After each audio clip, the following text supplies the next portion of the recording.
Hello বন্ধুরা, চলে এসেছে একটা ছোট্ট মিনি ব্লগ নিয়ে। তো তোমরা কেমন আছো? আমি তো ভীষণ ভালো আছি। তো দেখো, দেখতেই পাচ্ছ রেডি হয়ে নিয়েছি, তো যাচ্ছি, যাওয়ার পালা। তো কোথায় যাচ্ছি বলো তো? আমার বান্ধবীর বাড়িতে। তো ওর বাড়িতে হচ্ছে কালী পুজো। হ্যাঁ, ওর বাপের বাড়িতে।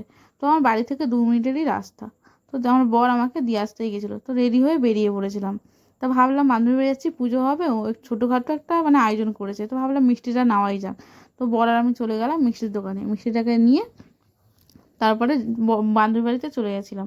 তো আমার মেয়েও ছিল মাঝখানে, ওকে দেখানো আর হয়নি। অ্যাকচুয়ালি আমি ব্লগ করবো কিনা সেটাও আমি জানতাম না, ভাবলাম ছোটো ক্লিপ নেওয়াই যাক। তো দেখো, তো কথা বলতে বলতে প্রায় চলে গেছি বান্ধবীর বাড়িতে।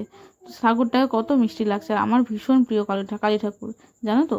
আমার কালী ঠাকুরের সামনে থাকলে মনে হয় আমার মানে সব মানে দুঃখ কষ্ট সবই দূর হয়ে যায়, মানে এত। তারপরে আমার বান্ধবী দিয়ে দিয়েছিল একটু খিচুড়ি, তো আমি বেশি খাইনি, অল্প করে খেয়েছি। তো যাই হোক, চলে এসেছিলাম বাড়িতে। দেশে দেখি আমার বর বানাচ্ছে ভিডিও, আমি তো অবাক, মানে কি বলবো, জীবনে যে ভিডিও বানায় সে ভিডিও বানাচ্ছে। তো যাই হোক, ভিডিওটা ভালো লেগে থাকলে লাইক কমেন্ট শেয়ার একটু সাবস্ক্রাইব করে দিন। টাটা।